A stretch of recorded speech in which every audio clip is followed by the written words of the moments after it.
And yeah, my name is Dusan. I come from Slovakia, and I'm intensively in Bitcoin for last 4 years.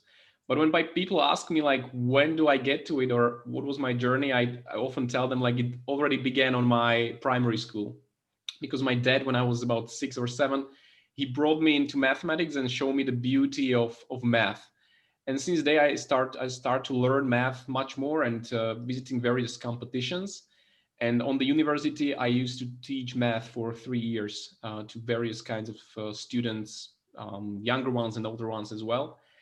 And in 2016, I I met my friend who introduced me into Bitcoin, and my first ideas were like, it's a pyramid scheme, it's just some geeky money, and I need to figure out what is wrong in his argument.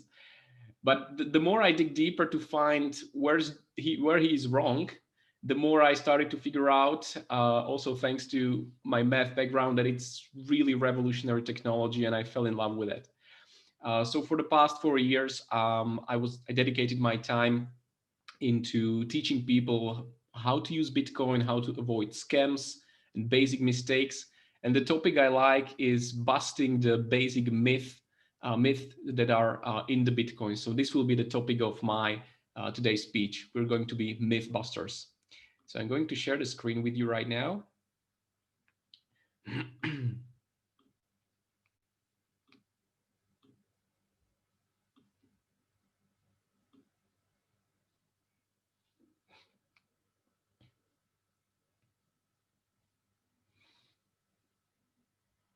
Oh, sorry, not this thing.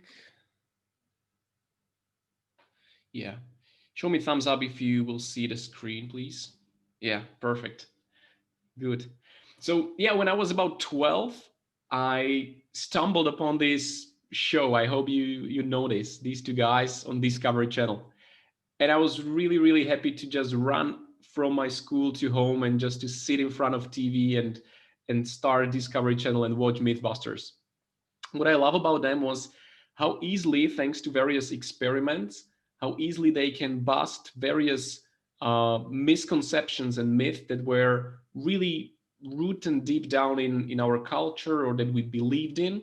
And thanks to science, thanks to experiments, they can show us what the reality really is. In future series, I like them more. I don't know why, maybe because of the change in the team. Um, so I really like that a lot. And today we're going to be the Bitcoin Mythbusters. We're going to talk about the various myths that are introduced in the Bitcoin ecosystem. And what I want to also give you, thanks to this presentation, is that you can become these micro educators, because all of you guys have this environment of friends and family who are maybe interested in Bitcoin, and you can help them out to clear out these misconceptions and be their educators on their journey in the Bitcoin space. So let's jump in. The first myth that is here is that Bitcoin has no value because it is only virtual. You cannot touch it. That's why it doesn't have a value. The basic answer I give to this is that let's look at various only virtual things like operation systems or antivirus systems. And when you tell people about these things and ask them if they really have value, they say like, well, yes, I'm paying for my Windows, I'm paying for my antivirus. And why do they do it? Because this software is giving them some value. It's serving them some purpose. And the same apply for Bitcoin. It doesn't need to be physical in order to serve a purpose, in order to give value to people. In this case, 100% virtuality is a big advantage, because it means that you cannot counterfeit Bitcoin. You cannot get fake Bitcoin on your Bitcoin address, which is super cool. Because if you look at the dollar, and if you look at one study, it shows that approximately 70 to 200 million dollars are fake and is circulating in the ecosystem. So it's approximately one of four to 10,000 banknotes are fake and are just living their own lives and changing hands. So you're getting kind of like a fake dollars from time to time without you even knowing this. And with 100% virtuality in Bitcoin, you cannot get these fake Bitcoins. It's not possible. So this 100% virtuality is a good thing, and something that is not physical can also has value the same way as operation systems or the same way as antivirus systems. So this myth is busted. Another one is that Bitcoin is not backed by anything compared to fiat currencies. Let's look at this one. The first question is, what does backing really mean? And right now you can unmute yourself or write into the chat. What do you think the backing in these terms really mean?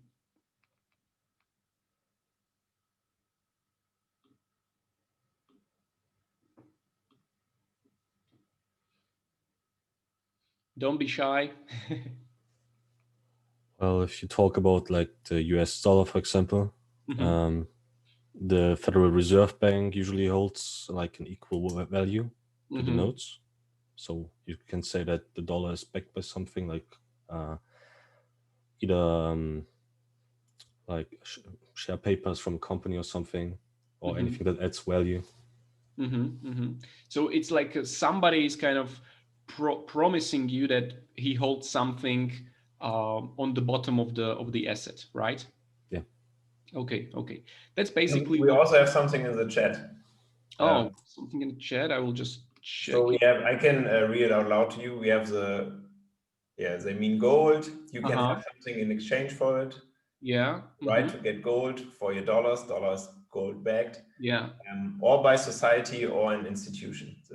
That's a good one. So backing in these terms, what it really meant in last century was that dollars were backed by gold, kind of one-to-one. So what is really interesting, if you check the first dollar banknotes, they were kind of certificates for the silver and gold. So basically you had written on the dollar notes that the bearer of the certificate will get the exact amount of silver or gold. That were the first notes. Right now, this slogan is not there anymore, because since 1971, when the Bretton Woods Declaration were abolished, at that moment, the dollar lost the backing by the gold. So from that time, it was unlimited printing of dollars, which, for example, last year, I don't know if you knew that, but during 2020, 25% of the dollars in the ecosystem were printed. So out of all the dollars that we had, 25% were printed just last year, which is really, really unprecedented. So backing really meant that some institution is guaranteeing you exchange to some other asset. And another question I have for you is, when the dollar was backed by gold at that age, what was gold backed by? What is backing gold? Try to think about it, and again, write me answers to the chat, or you can unmute yourself and tell what you think. What is backing gold? What is gold backed by? Okay, we have already one answer in the chat, which is valuable characteristics. Okay. Good one, Christian. Somebody else?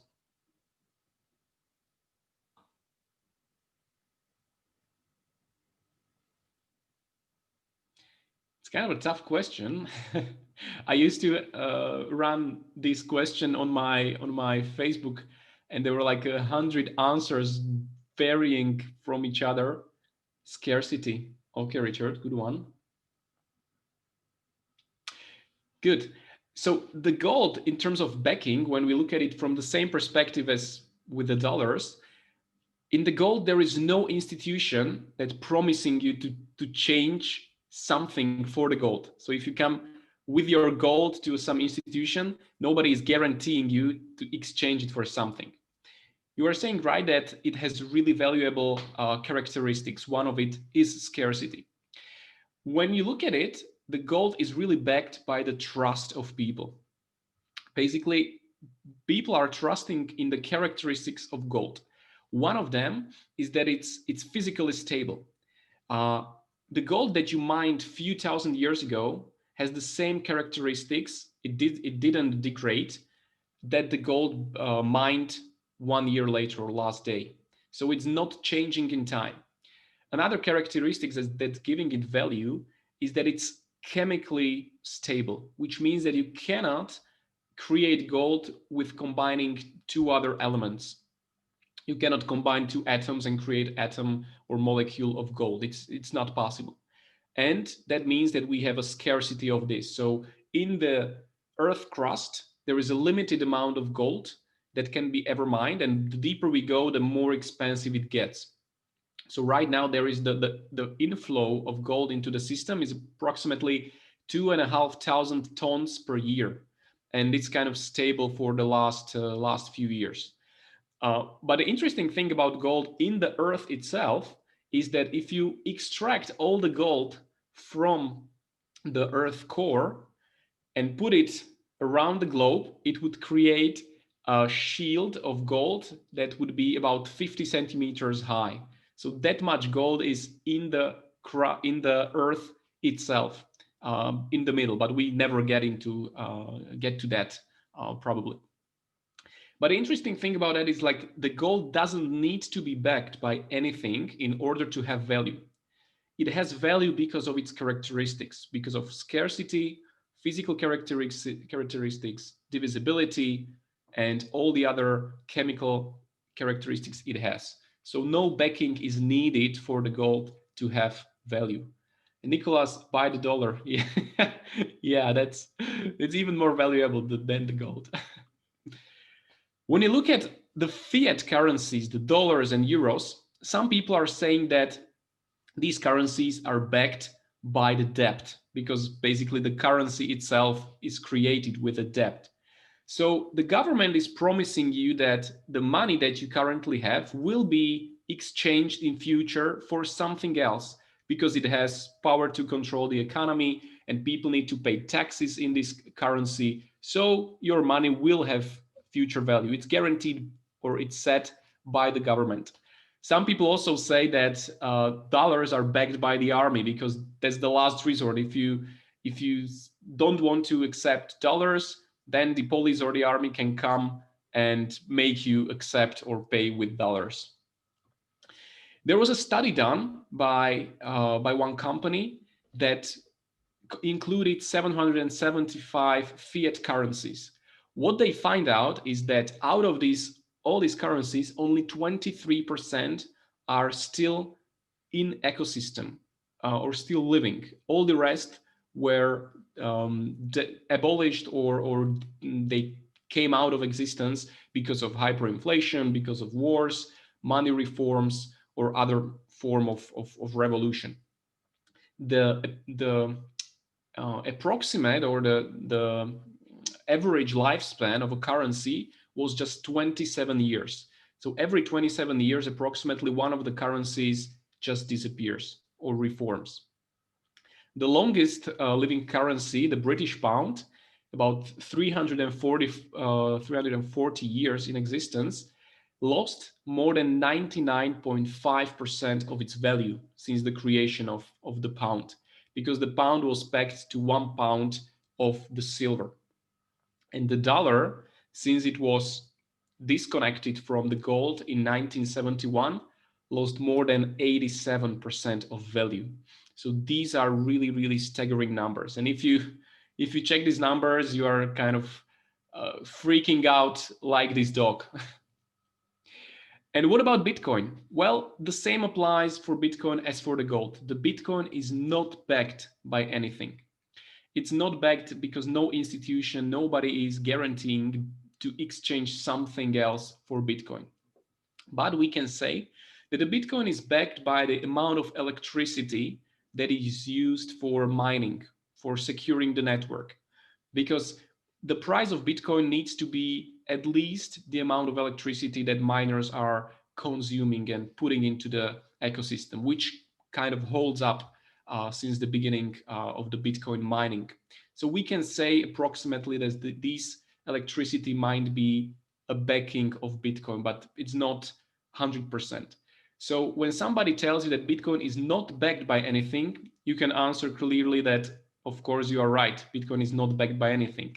Bitcoin is backed just by trust in its characteristics, in scarcity, in divisibility, in the thing that you cannot stop the account, you cannot censor transactions. All these characteristics is giving it value without it needing to be backed. So this myth is not that much myth. The only myth is that it's compared to fiat currencies that they are not backed by anything as well. And Bitcoin, the same, doesn't need to be backed by anything. And also there's one nice argument that the technology doesn't need to be backed, because the same question, or the same weird question would be if internet needs to be backed by something in order for it to work. It doesn't. So the technology doesn't need to be backed by anything as well. Another myth is that somebody created Bitcoin and he can steal all of them in one day. And it's a Ponzi scheme. This is really a common one. Well, it was created by somebody, but we don't know who it was. It was Satoshi Nakamoto, who we still are arguing if it was one person, if it was a group of hackers, engineers, if he's alive or not. We don't know. Maybe we will never know. What is really interesting that we don't need to know who Satoshi Nakamoto was, because the same apply for this Pythagoras sentence. We don't need to know who Pythagoras really was, if he was a black guy or white guy, what was his religion, if he was tall or small. We don't need to know, because we can verify that the Pythagoras sentence is holding true. We can mathematically verify that what he said is true. We don't need to trust him. And the same applies for Satoshi Nakamoto. We don't need to trust Satoshi that the code is right. We can check it out for ourselves, because the whole code is open source, which means that we can read the code out as a book and see that there is no backdoor that Satoshi would kind of take money out or kind of close the network or turn it off. The open source source is really strong. On one hand, you have the closed source systems like Windows or Apple. You cannot read the whole source code. You cannot copy it. You cannot distribute. You cannot do changes, right? And the negative thing about this is that there's just small number of developers, maybe in hundreds maximum, that are looking at the code and that they can spot some bugs. But on the other hand, you have open source systems like Linux. And on these open source systems, there's thousands and thousands of developers looking at it and checking for bugs.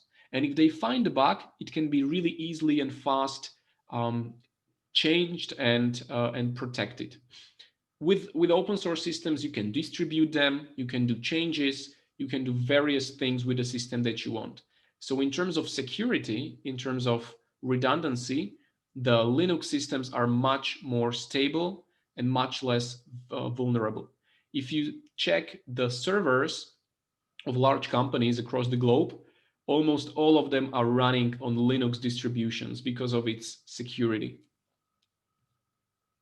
And if you are talking about the Ponzi scheme, well, the Ponzi scheme are designed in a way that you need to kind of grab new people in. You need to, they need to pay some entrance fee, which is then passed on to the higher and higher levels. And at one time, the owner or the creator of the Ponzi scheme can turn it off, switch off the lightning, and go away with a lot of money. Well, this doesn't apply to Bitcoin. You are not paying the creator with your Bitcoin.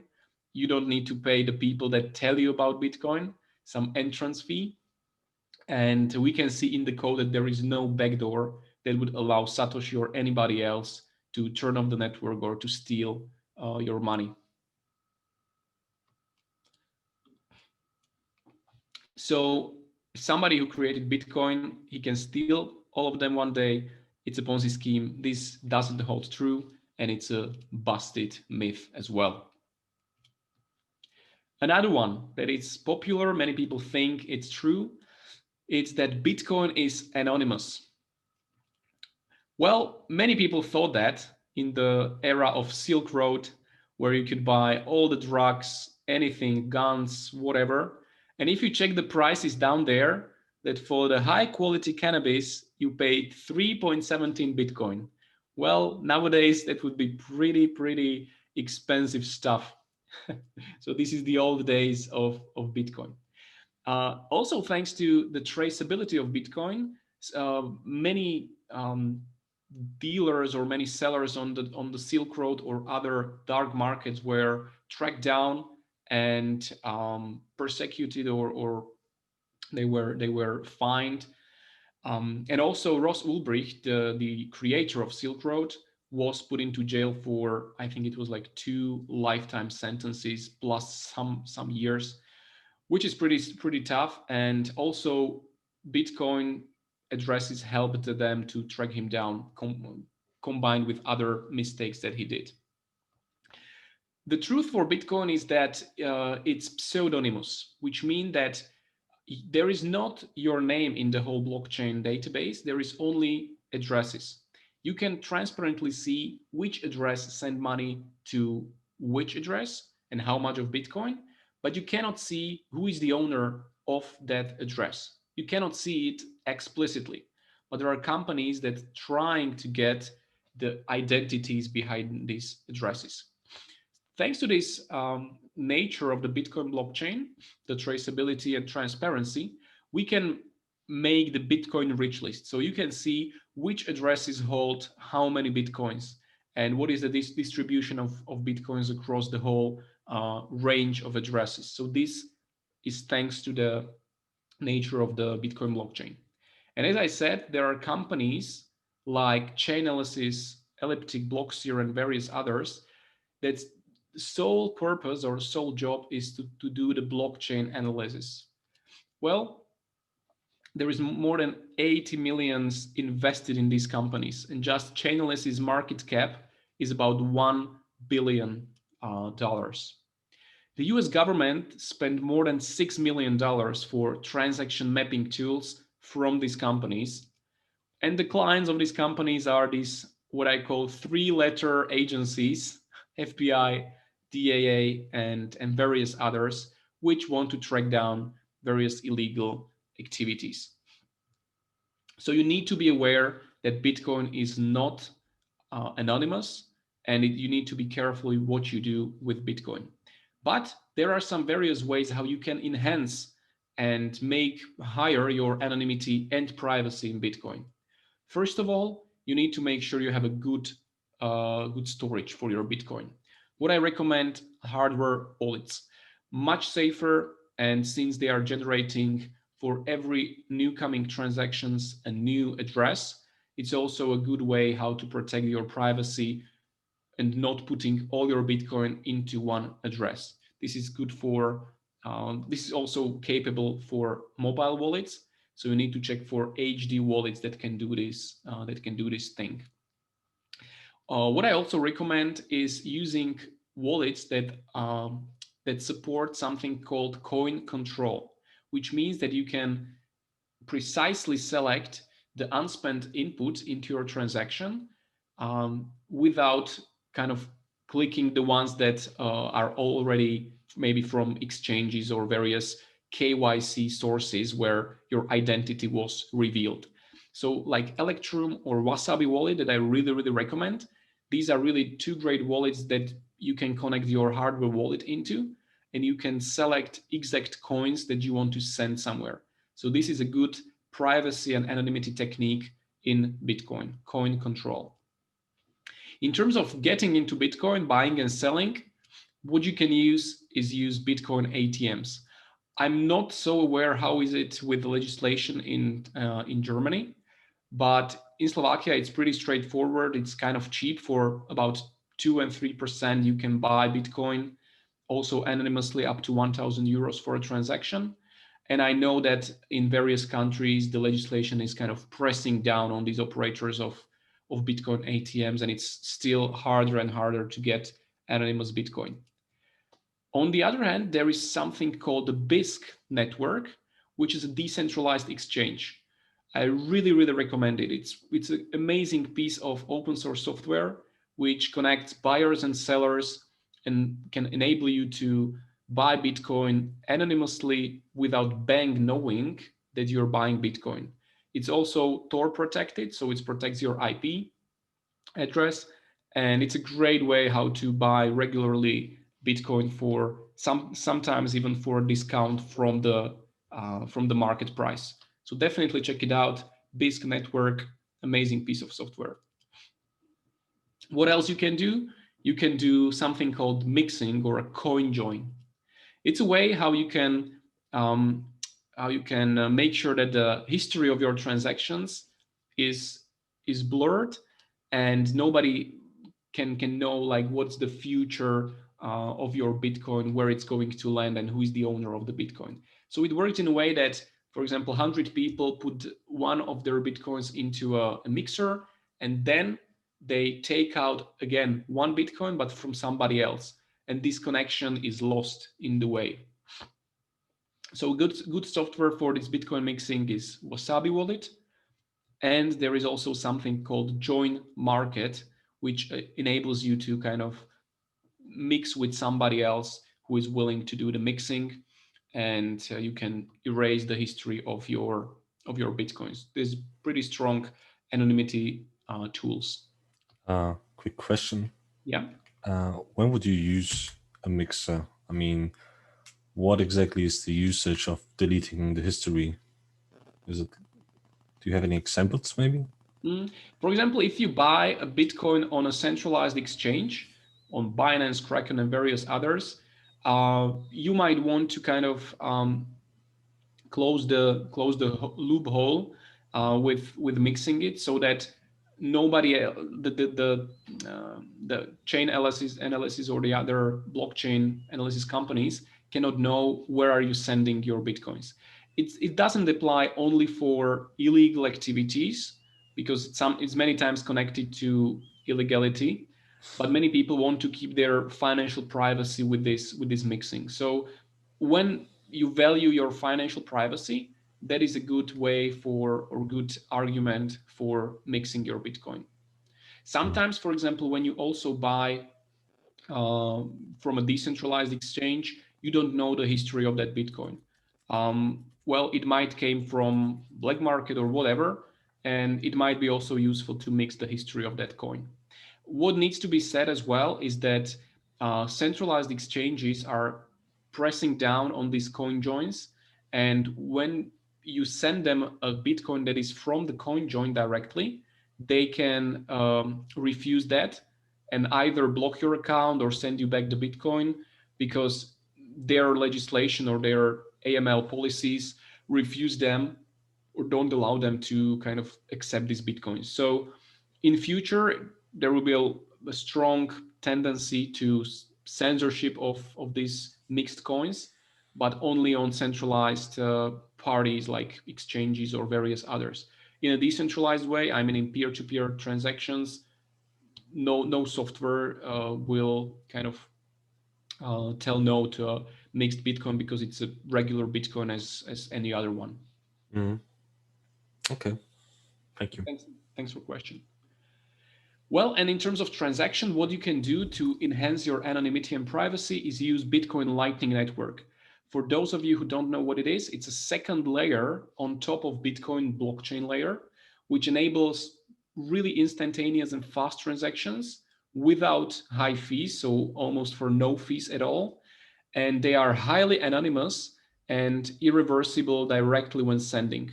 So when there is a critique for Bitcoin scalability, because it can handle just approximately 7 transactions per second, the Lightning Network, the second layer, can handle hundreds of thousands of transactions per second. And this is the future of micropayments and small payments for coffee. Because, for example, we in Slovakia, we set up a cafeteria called Parallel Polis. Maybe somebody of you heard about that from Prague. And it's a cafeteria where you can pay only with cryptocurrencies. We don't accept the local fiat currency. We don't accept euros. So when you're paying for coffee and you're paying €2, it's pretty stupid to pay €1 in transaction fees in Bitcoin. So that's why we started really fast to accept Lightning Network payments, and people just pay fractions of a cent for transaction, then it came through really fast. So I recommend you to check it out and play with it, because in terms of future of small transactions, Lightning Network is one of the best options. Which wallets support them? One of the wallets I use primarily is called the Blue Wallet with this logo. So if you put Blue Wallet into Google Play Store or App Store, this is the one that you can download and experiment with. Another one, really great one, the Lightning Network only, is Breeze Wallet, also Android and iOS supported. And the one that you can connect to your own node is called Zap Wallet, also really, really good one. So this is the Bitcoin related anonymity. But if you really want to be super anonymous, the best option you have right now is using Monero as a primarily anonymous currency by default. Because in Monero, you cannot do the blockchain analysis, because the whole blockchain is let's call it like ciphered, or you cannot reveal even who is sending to who. So it's Monero has some use cases nowadays as well. It has much higher fungibility, and it's working better as a digital cash than Bitcoin nowadays. So just to make sure and to let you know, Bitcoin is not anonymous. You can work on your anonymity and privacy, but you need to be aware what you can do, what you cannot do, and it takes some time to make your Bitcoin really, really private. So Bitcoin is not anonymous. There is another one, that Bitcoin is already too expensive and I cannot afford it. I had many clients that came to me, and because they thought that Bitcoin, they can only buy at least one coin. Because of this, they bought all these altcoins and what I call shit coins, because they thought, well, that is cheap and I can only afford these altcoins and not Bitcoin anymore. Well, just for you to know, but I think, or I know that you already know this, that Bitcoin is divisible into 100 million parts. One part is called Satoshi, as a tribute to the creator, Satoshi Nakamoto.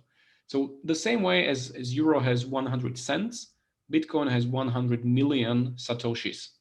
And this can be divided even more. So for example, in Lightning Network, you already have sub-Satoshi units. So also already Satoshi can be divided into smaller parts on Lightning Network. In future, probably the Bitcoin will be getting higher and higher value. There is no problem to do a code upgrade to make Bitcoin even more divisible. This is not inflation. Inflation would be creating more of Bitcoin, but dividing Bitcoin into lower parts is not inflation. It's as the same as you would say that dividing pizza into more parts would mean that you can feed more and more people. It's not working this way. So divisibility is not inflating the money supply. So this myth is also busted. I need to tell many times to my clients that you can buy Bitcoin from €1 if you want. And this changed a whole for them. And then they realize, wow, so I can start to save in Bitcoin. I can start to buy Bitcoin for €50 every month and so on. Another argument or myth is that Bitcoin will be destroyed by the quantum computers. I see it almost in every Bitcoin discussion online, and it's popping up from all the corners. Well, the quantum computing is something that's accelerating really fast. We had in Parallel Polis, we had a Bitcoin meetup with a speaker that maybe few of you know already. He's a famous guy in Bitcoin called Giacomo Zucco. And he's a mathematician, he's a physicist, and a Bitcoiner. So he's one of the best people who could talk about quantum computing and Bitcoin, because he's really dedicated to this topic. So he came in person here into Bratislava and was having a nice talk about if it's even possible for quantum computers to break Bitcoin encryption. I recommend you to watch this talk. If you write me afterwards, I can send you the link, and you can check it out.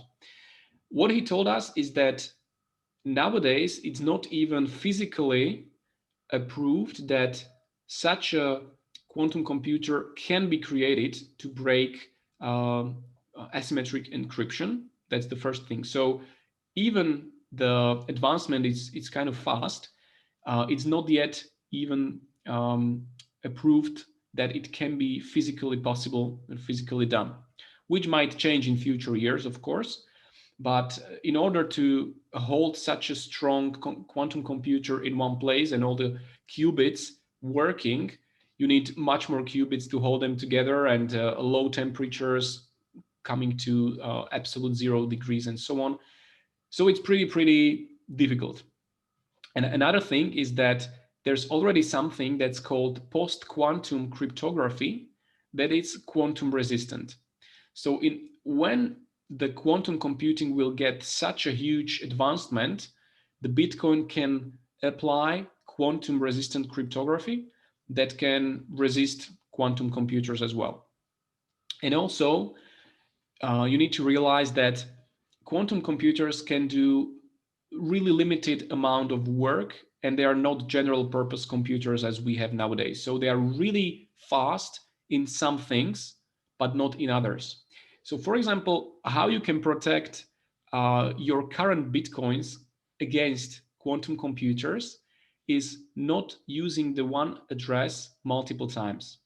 Because how you can break the address and find a private key is if you publish into Bitcoin network a transaction from an address, and if you still have there some Bitcoins left, if you're not consuming the whole input at once, that means that when somebody with super strong quantum computer can take the public key together with your signature, they can come up with a private key to your address.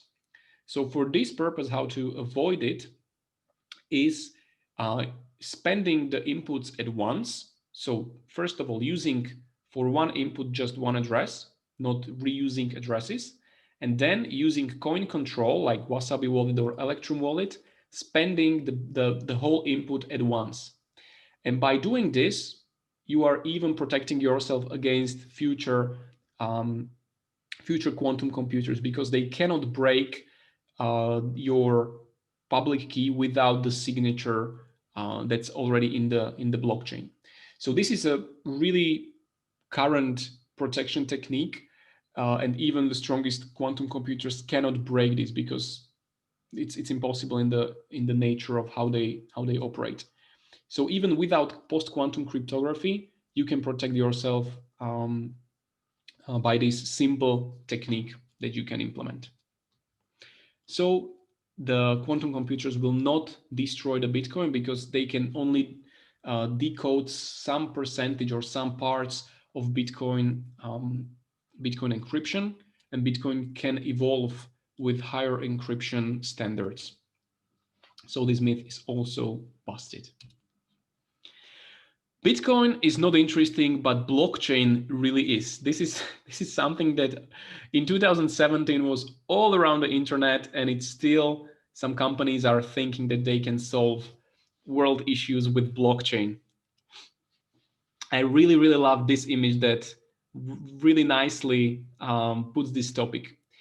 Bitcoin is not useful, but we like the innovative blockchain technology. It would be the same as telling that we don't like the cars, but we really like the inflatable tires. So we extract the motor and transmission, and we put a horse into that. And that would be really nice revolution.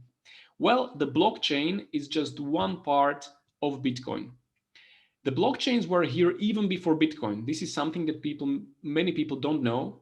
But one researcher, I think it was in 1980s, he came up with a blockchain and data connected to blocks.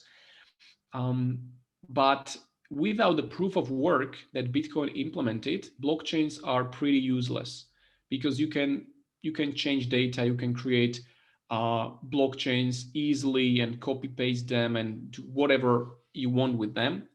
But the Bitcoin introduced the proof of work that makes blockchain not changeable, or make it without anybody changing the data. What is also interesting that in the Bitcoin white paper, there is not a single mention of a word blockchain. There is multiple mentions of a word time chain, which Satoshi named, but the blockchain came out afterwards. And it came out mostly from all the advisors and all the consultants that wanted to make companies use it and implement it into the company ecosystem. What we saw in 2017 was that many ICOs came out and they were promising blockchain with AI, blockchain with art, blockchain with medical data.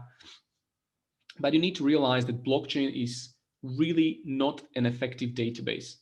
Blockchain is really slow, really expensive to run because of all the mining power, and they are necessary, or they are useful only in ecosystems when there is a threat of large central parties that can attack the integrity of these data, like having a currency, having money, which creating new money states don't like that, right? So they would love to turn it off and change the data inside, but a blockchain combined with mining and proof of work makes it impossible to change that. And there is also a nice saying that closed corporate blockchains can compete with Bitcoin the same way as closed corporate intranet can compete with the internet. It's a completely different thing. When companies want to introduce blockchain, they mostly want to have the control over it. They don't want to make it open. They don't want to allow anybody to just download the wallet and start to use it. They don't want to allow anybody to do the fork of the blockchain and various other things. And when you have this centralized structure and closed blockchain, you don't need blockchain anymore. You can use various other SQL databases and different styles of databases. So it's more like a buzzword for marketing. Maybe you you listened or you heard the story of Long Island Iced Tea Company. They were producers of iced tea in America, and in 2017 they changed their name to Long Blockchain, and from one day to another their stocks jumped about 300% just because they used the word blockchain. So this was the maturity of ecosystem in 2017, when anything that had blockchain in the name was kind of getting so much attention. The companies kind of get sober and they woke up from this blockchain hype, but it's still used in ways or in the projects that doesn't make sense there. So be aware when some company will tell you that it's using blockchain there and there. Have this kind of red flag or this alert telling you that maybe it's just for the marketing purposes there. And I want to show you one project that is really kind of laughing at all these tokens and all these blockchain projects, and that produced a really nice video. I want to make sure that you listen to the sound, so I will stop sharing here and put a share one more time with the computer sound. So give me a second.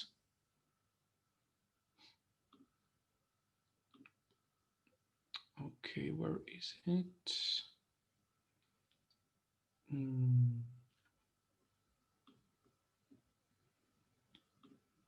Okay, I cannot see it now.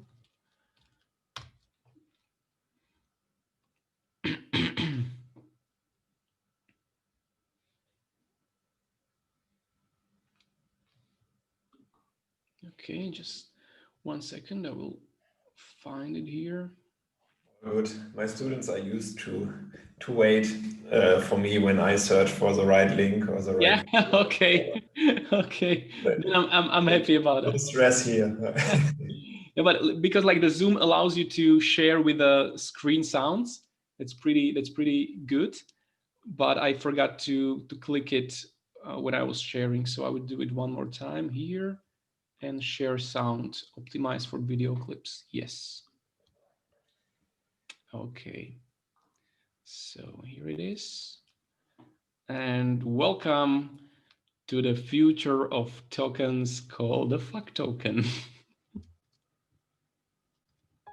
In today's society, millions of people are plagued by a lack of ability to give a fuck. Underlying this epidemic is perhaps an even greater problem. There is no universal standard for the valuation of one fuck. That is why we created finally usable crypto karma, or fuck token. With our Ethereum-based cryptocurrency, we have constructed a peer-to-peer ecosystem where fucks can be readily distributed through tips on social media platforms. You laughed at a shitpost on Reddit. Show them your appreciation by giving a fuck or two. The best part is you have full control over how you allot your fucks. If a comment or a post is not fuck-worthy, simply give no fucks. Our Reddit fuck token bot is now live to the public, and fucks are being given and received every minute. Welcome to a world where everyone gives a fuck.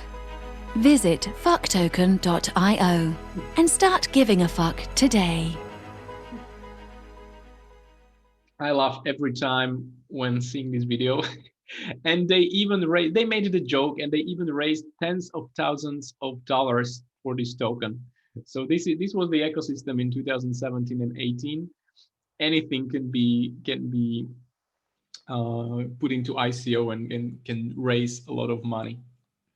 So just for you to know that Bitcoin is really interesting because it put various technologies together that wouldn't work without each other. Mostly the time chain, let's call the blockchain, combined with the proof of work algorithm that was firstly developed by Adam Beck in the project called Hashcash. And just this combination made it really revolutionary, combined with the open source structure, decentralized way, and everything. So Bitcoin makes sense in a way how it is structured, and just kind of extracting just one part of it doesn't make sense. So this myth is busted as well. Another one is that governments can turn Bitcoin off easily. Well, I think you know what this logo is. You don't need to tell me, because maybe in Germany it's illegal to know or to use this software. It's a BitTorrent. I think you heard about torrents.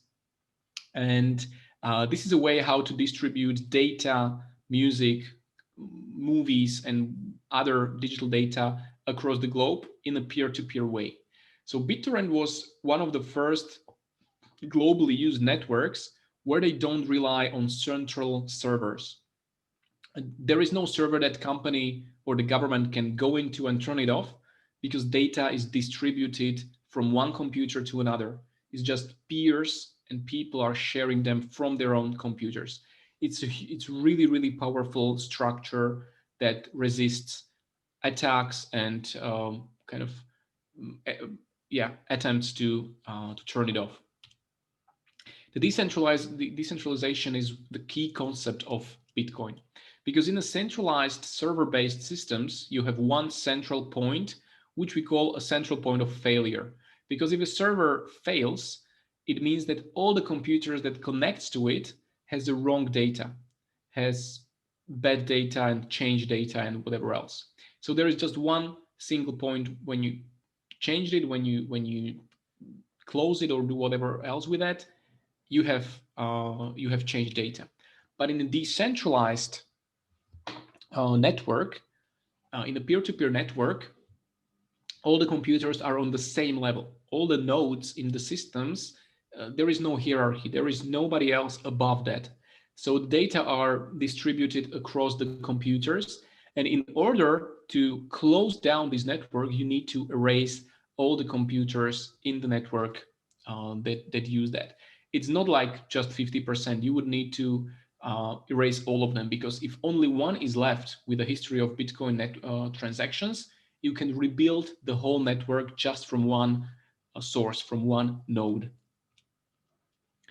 And how many of these full nodes are there in Bitcoin? Well, some estimates say that there is about 10,000 Bitcoin nodes, but these 10,000 are only listening nodes.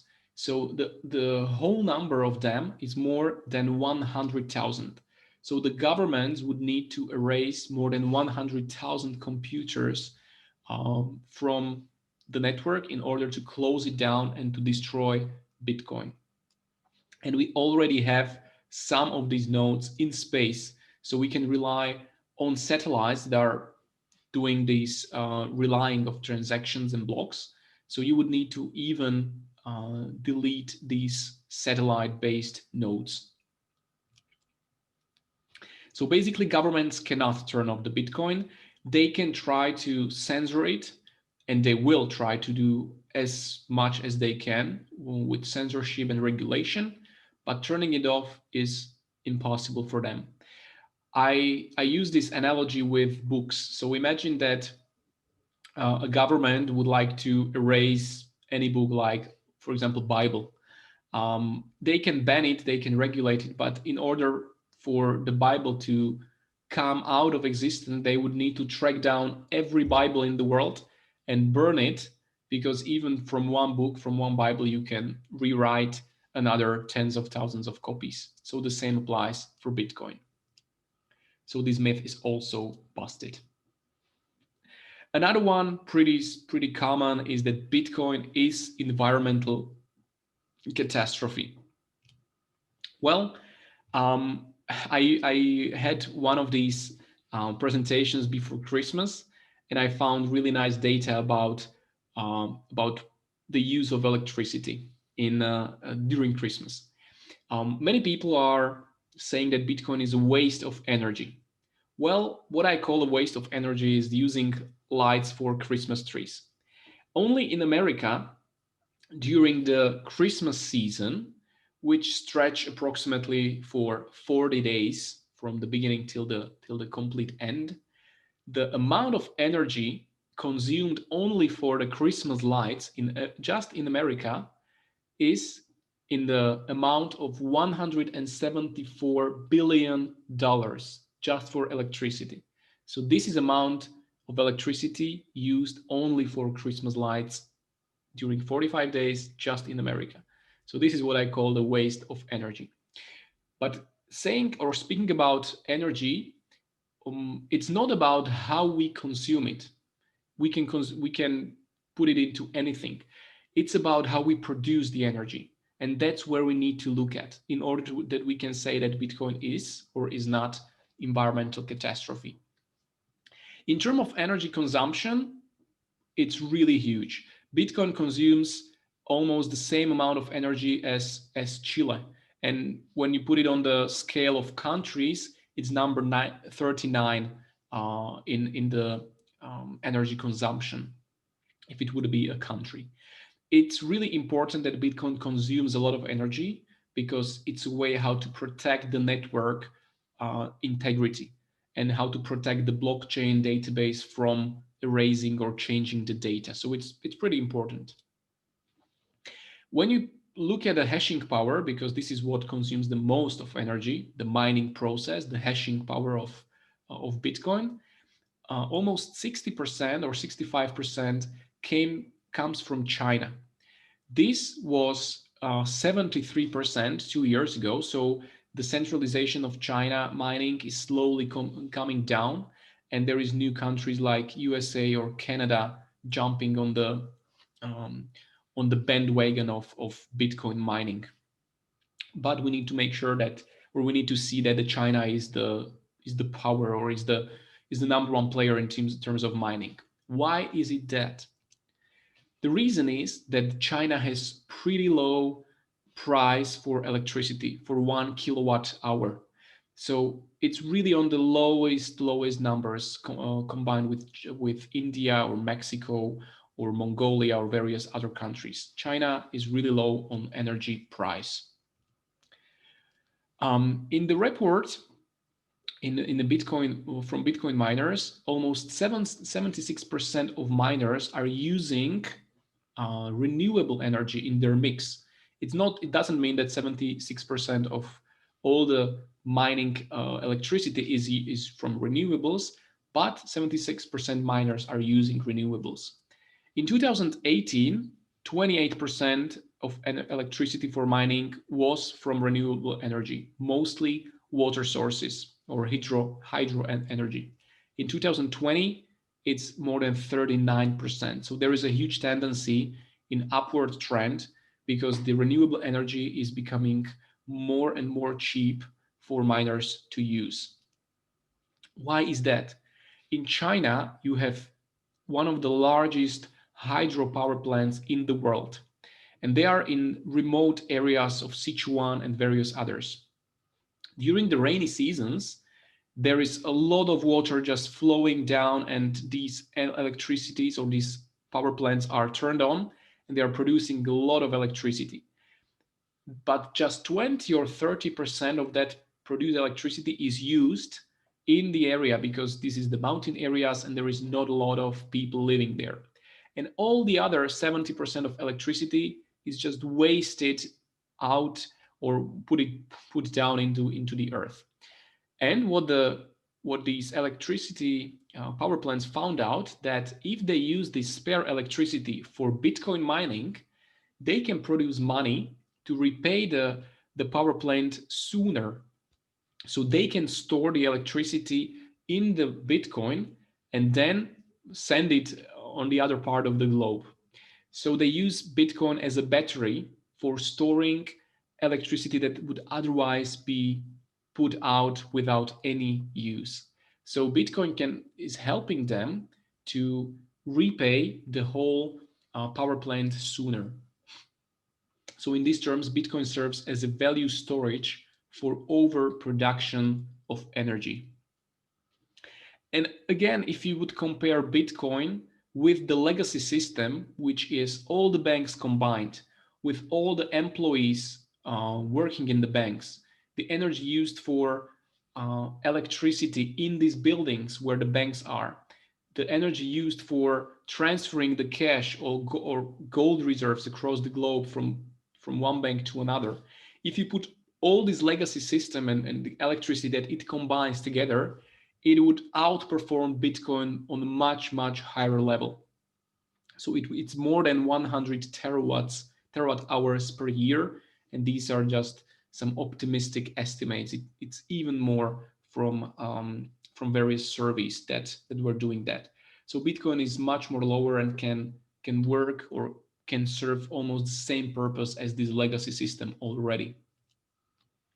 So Bitcoin is not in an environmental catastrophe. It uses a lot of electricity, that's true, but the percentage of renewable electricity or renewable sources is going higher and higher. And for the most secure network that we currently have in the world, it doesn't consume that much electricity when you compare it to the banking system that we have. So this myth is busted as well. Another one, pretty common, is that Bitcoin is just a tool for criminals. Well, I call Bitcoin an axe, because with an axe, you can go into the wood, cut down the tree, and bring home the wood for the winter to make you warm. Or you can use it to put it into the back of somebody else. Well, it's not the problem of the axe. It's the problem of who uses the axe for what purpose. The technology of this tool is neutral. And the same applies for slicing of an atom or the nuclear energy.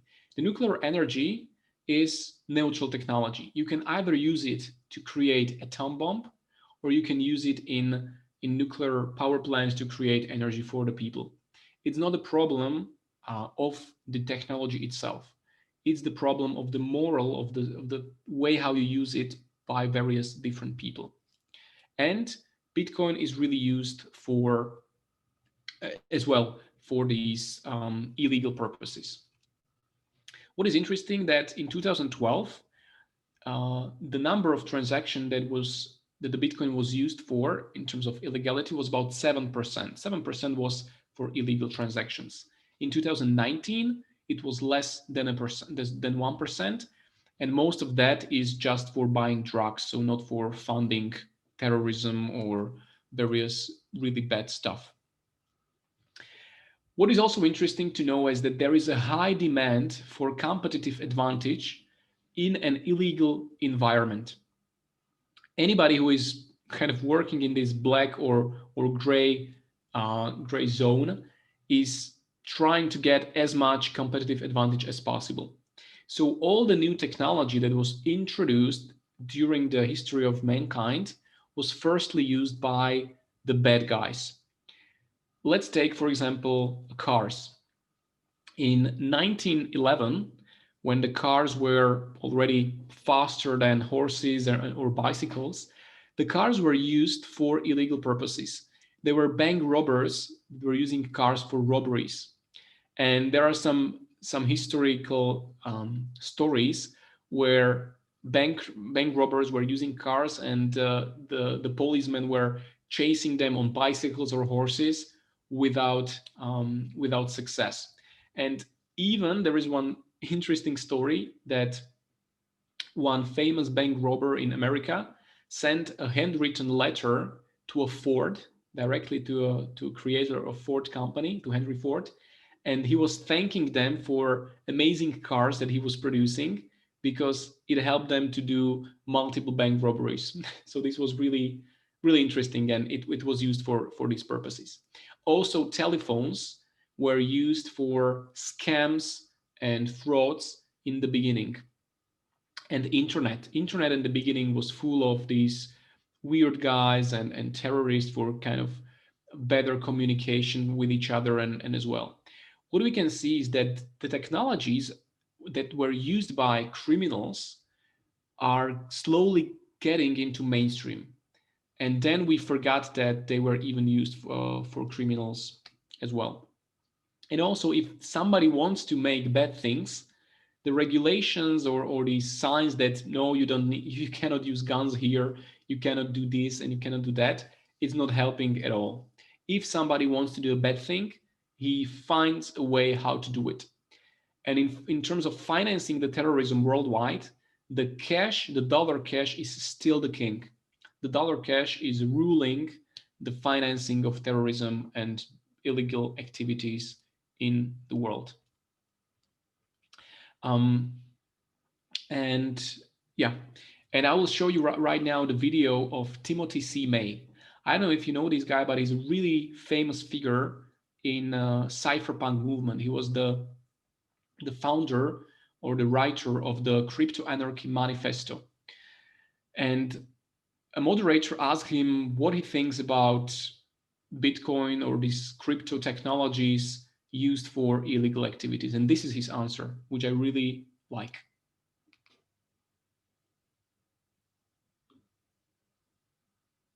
Desirable. I will put the captions on so that you can understand it better. Yeah. Can evil be done with this technology? It's not just the internet, but especially the crypto part of it. Yes. And so what? So then Deal with it. And Zimmerman once told me that he sometimes regretted ever introducing PGP to the world because it could be used by Al Qaeda or the Taliban or whatnot. I say, so what? I'm not morally responsible. Would have happened whether we had existed or not. because technology has its own logic. And people want to do what they want to do. I mean, they want free shit. They want freedom to do things. Even if they say this should be regulated, they'll often make the conscious decision to copy music, copy videotapes they want to see? So this is the answer from one of the legends of the cypherpunk movement, and he's right in a way that Bitcoin is a free network and anybody can use it to do anything. If we introduce some institution who can say what is right and what is wrong, we immediately introduce somebody who can be corrupted, who can be bribed to send some transactions and some not. And you can see that just in the banking system, in the last 10 years, the fines that banks got because of money laundering and helping illegal activities, they were $330 billion were just the fines for that. And in 2020, just in 1 year, it was about $15 billion for the fines of the banks. When you can see the history of HSBC Bank or Danske Bank, just one bank in the Danske Bank, they laundered more than $250 billion from the Russian oligarchs and various other illegal players. So even in the regulated system, when there is this institution who can say what is right and what is wrong, we can have easily large scams, frauds, money laundering, and so on. So just saying that this free technology, we need to regulate it because of illegal activity is not pointing the right fingers. I would say let's try to focus on finding the sources of these criminal activities and trying to get rid of them in the roots and not kind of destroying this free money network, because it will not help. It's the same as you would say we need to regulate cars because terrorists use them for getting from point A to point B faster, or we need to regulate shoes because terrorists use shoes to walk faster or whatever. It doesn't make sense in these terms. So Bitcoin is not just it's not just a tool for criminals. Criminals use it as well as they use different other technology, but less than 1% is for illegal uses, and Bitcoin is used a lot for people who cannot have these banking institutions in their countries, who cannot use Visa, MasterCard, who doesn't have bank accounts.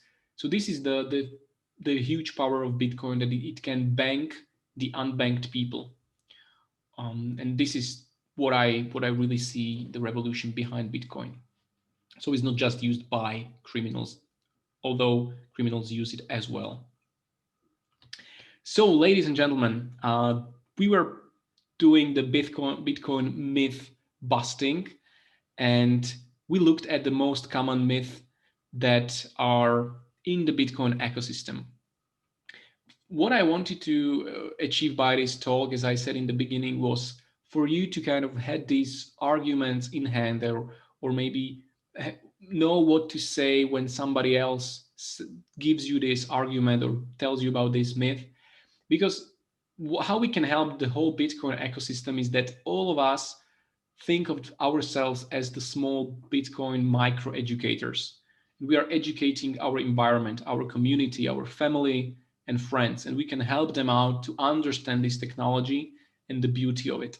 So use all you learned today in your everyday talks, and use it when the talk comes to Bitcoin so that you can help people understand it much better. Thank you very much for listening, and I'm happy to answer all your questions.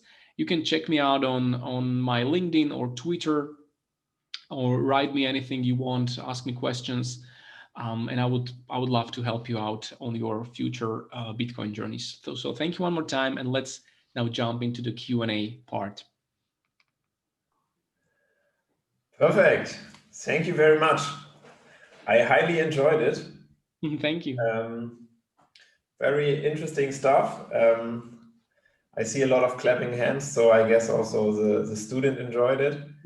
Yeah, if you guys want to turn on your videos for the Q&A session, maybe that's a little bit more personal, and then we can discuss maybe some of the points.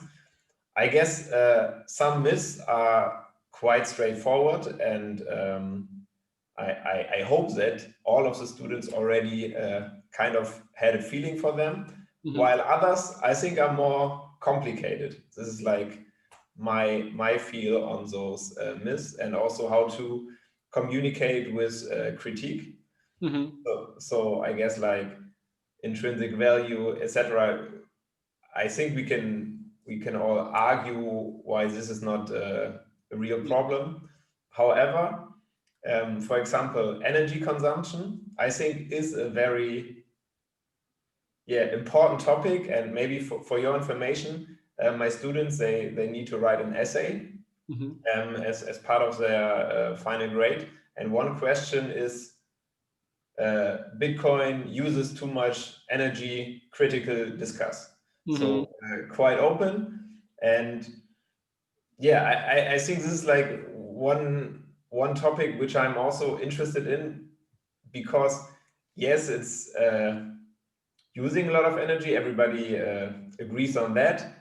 How much of it is green energy is a big discussion. A lot of studies showing different arguments.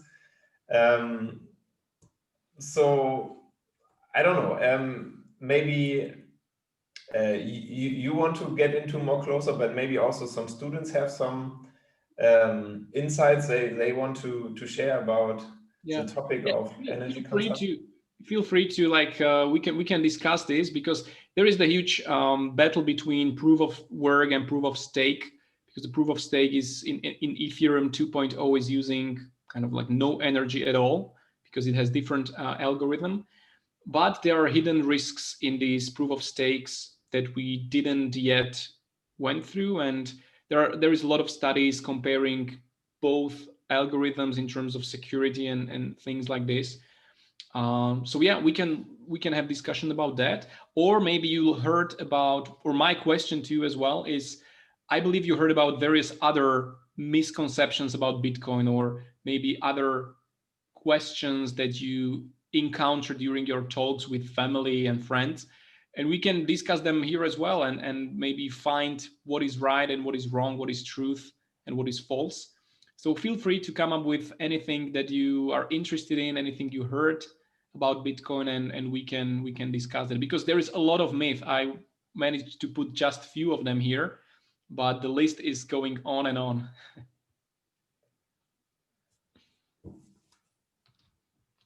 So come on, students, let's discuss a little bit. You can actually lead with any topic you like, or which you were interested in from the myths Dusan mentioned, or if there are like some other myths you came across. Maybe what's the most common objection that you encounter in Bitcoin talks, on when somebody asks you about Bitcoin? What's the most common, like, for example, what I'm hearing is that the volatility thing. This is what I'm hearing really, really often.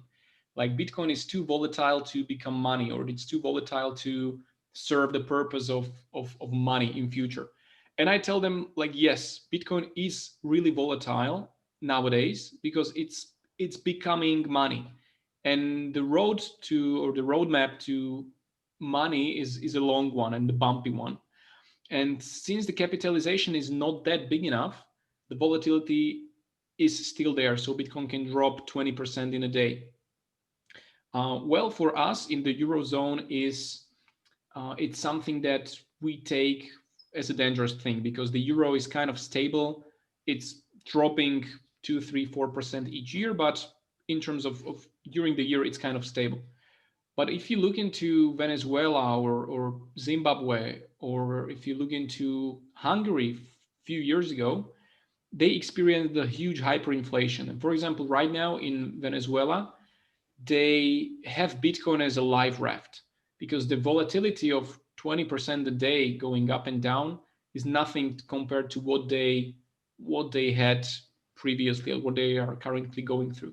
In Venezuela, in 2018, the prices were doubling almost every 19 days. So every 19 days, the price is doubled, which is super crazy. So all the savings that they had kind of evaporated. So for them, the Bitcoin is really like a life raft. And for us, it's more like a speculation in Europe and these stable countries. It's more like, let's try to speculate. What I'm trying to teach people is take Bitcoin as a saving technology. So put, for example, 50 euros every month to it in the long term and make it as a money that that kind of protects the value you create. And one day maybe you will need money that anybody cannot block, anybody cannot censor your account. So this is the value proposition of Bitcoin that I'm seeing for us right now. Yeah, interesting point. I hope this won't remain a dialogue between us two, Dusan. I enjoy this quite a lot. Yeah, maybe one question like I have, do you think Bitcoin will become this gold 2.0 kind of storage? Or will it be used as a everyday payment in the future? Do you have any feel on this question? Well, I would love it to be a payment thing, because it was the vision of Satoshi, peer-to-peer cash system. The narrative right now is more the store of value, because when the money or when some asset is becoming money, first of all, it needs to serve the purpose of a store of value. On this roadmap, like there's like the three basic function of money: store of value, medium of exchange, and a unit of account.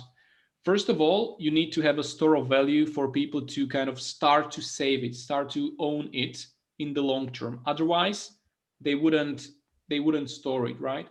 And we can see it in the institution world. There are huge institutions like MicroStrategy that allocated right now $2.5 billion in the Bitcoin. The Mass Mutual Fund, 100 million. Square Crypto, 50 million. Various companies and hedge funds are allocating their money into the Bitcoin as a hedge against inflation, because the inflation we had in 2020 in terms of new money coming into system was unprecedented.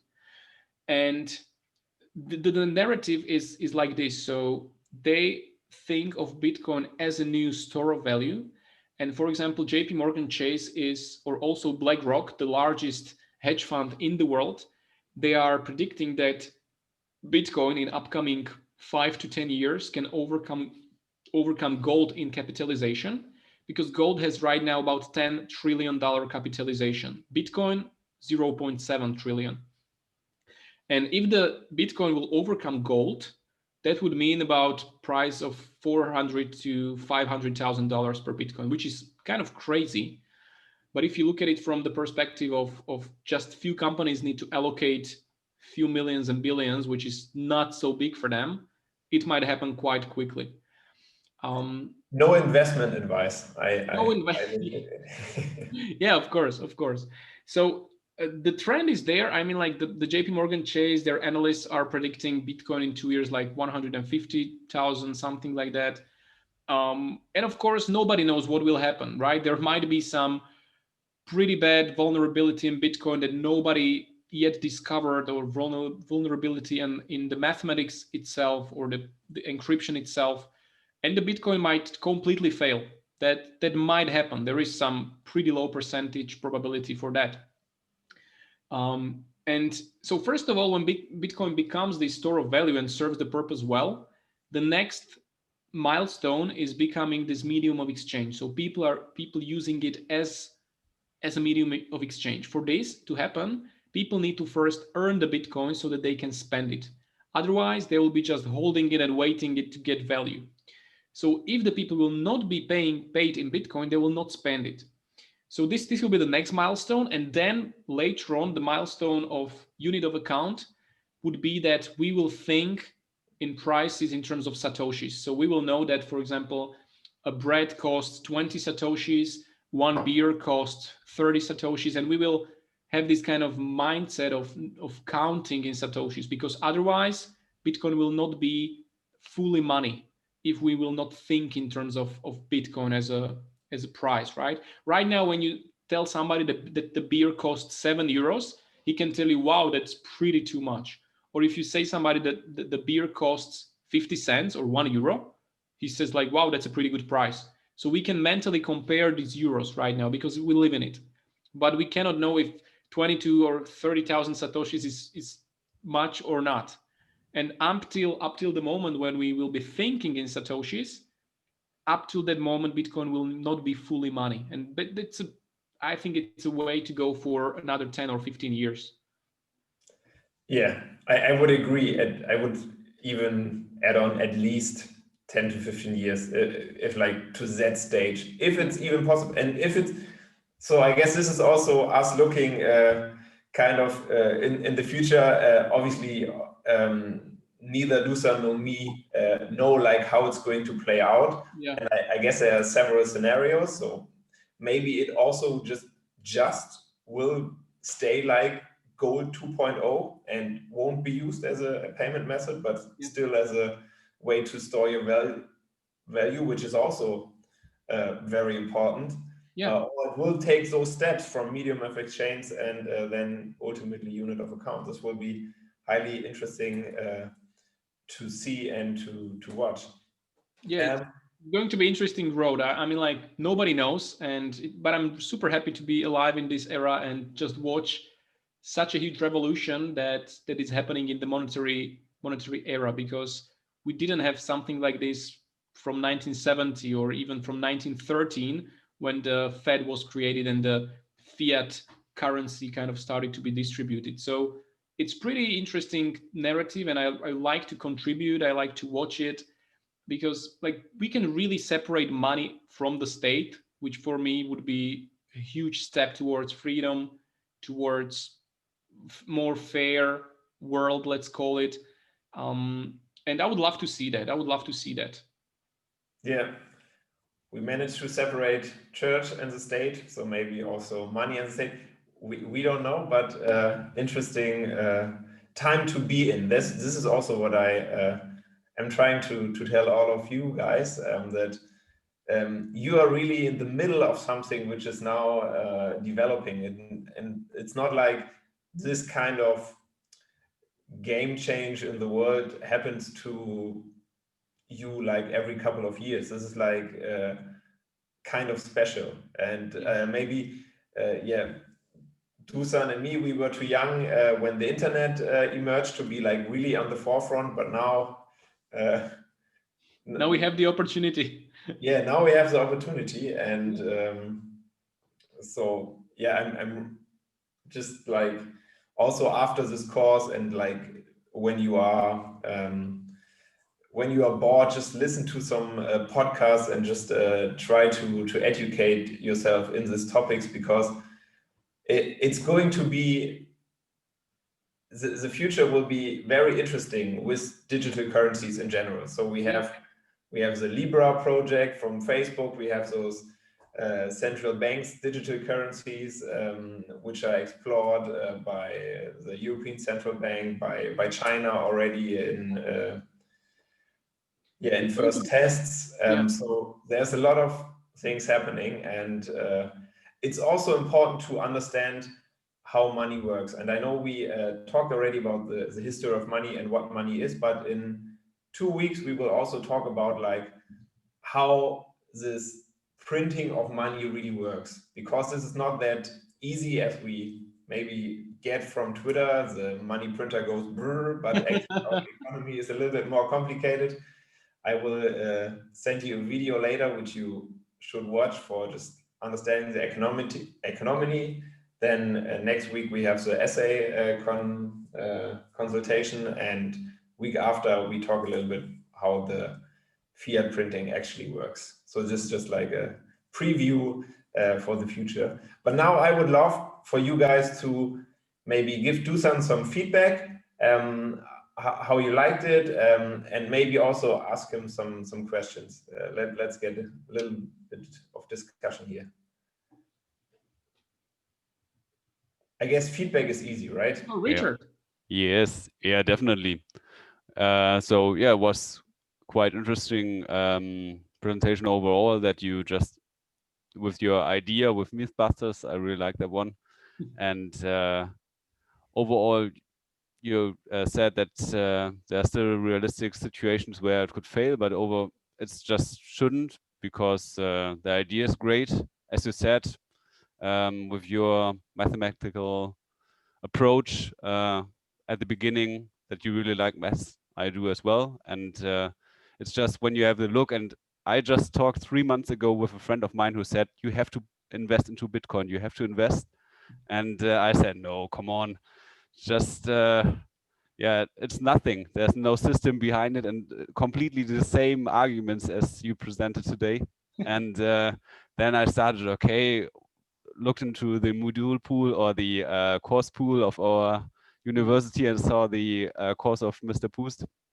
And then I just said, okay, you're gonna inform yourself. And now I just had to realize by myself, as fast you can change your opinion about it when you just have a deeper look into it, and then you see the close to perfection idea of it. So even if it fails, you will still stay in love with it, because it was a great approach, even if it does fail. And yeah, your presentation was just good, really fresh, just perhaps not scientifical, perfect, but overall just many information in a short time. So I like that one. Cool. Thank you, Richard. I really appreciate it. Thank you very much. And as you're saying, the Bitcoin really can fail. It can fail multiple ways, or there are scenarios of institutions and governments doing the blacklisting and censorship, and like the scenarios are there. And as you said, like just the idea cannot die. That's really interesting, because if the Bitcoin as a brand would die from some type, the people who are in love with it will be continuously trying to kind of get the idea out. So I'm really excited about that. In the mathematic point of view, we already figured out pretty good way how to do it. Maybe it's the final way. Maybe the Bitcoin will be the global money, and maybe not. Maybe there will be some various other projects, but the Bitcoin has the largest probability right now. And even if it would fail from some math problem or some like problem in the underlying cryptography, well, the idea cannot die, and the people will be fighting back and trying to get the decentralization out there. So I'm really optimistic about that. Yeah, the idea behind it is just, yeah, it's a good one. And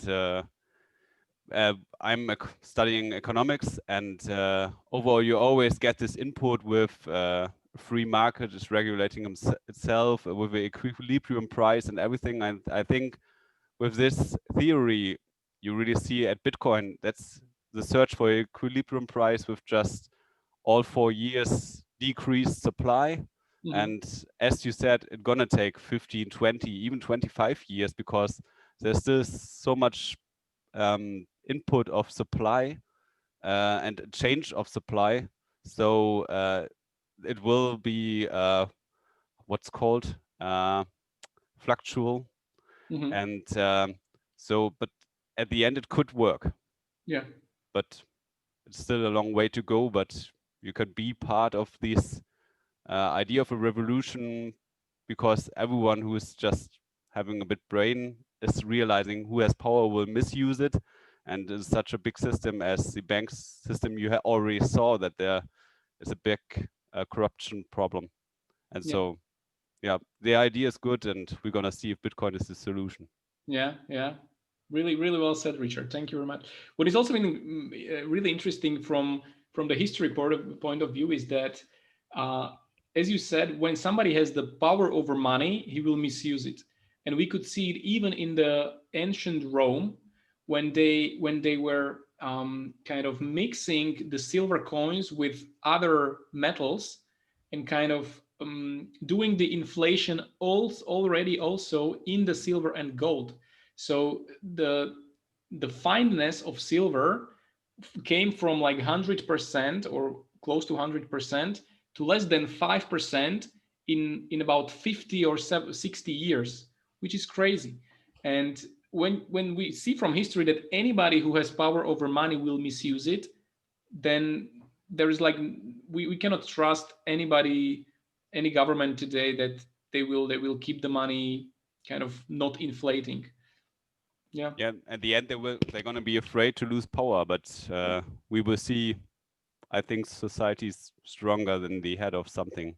But just one video I wanted to mention all the time because of gold. You don't have to watch it now, but I will write it into the chat.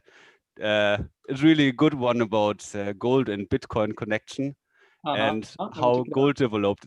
I don't know. It's really professional. It's really great. It has a great humor. I don't know if. Do you know it? I know it. Yeah, I know it. that one is really great. I think then Dusan gonna know it as well. But everyone who doesn't, that's really a good one. And Okay, I that will check it explains out. how it developed. I don't know that, but I will check Okay. it out. It Yeah, looks good. good. You have to. Perfect, Richard. Thank you very much. No problem. Appreciate it. Perfect. Any other student who has any questions, any thoughts? Don't be shy.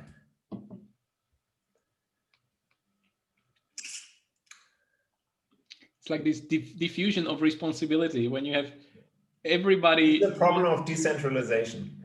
Yeah, that's the drawback of decentralization. When you don't want to point fingers like you right now answer, it's like, well, I don't want to, but no problem. Like we're not forcing you guys. If you don't have questions, just feel free not to do anything.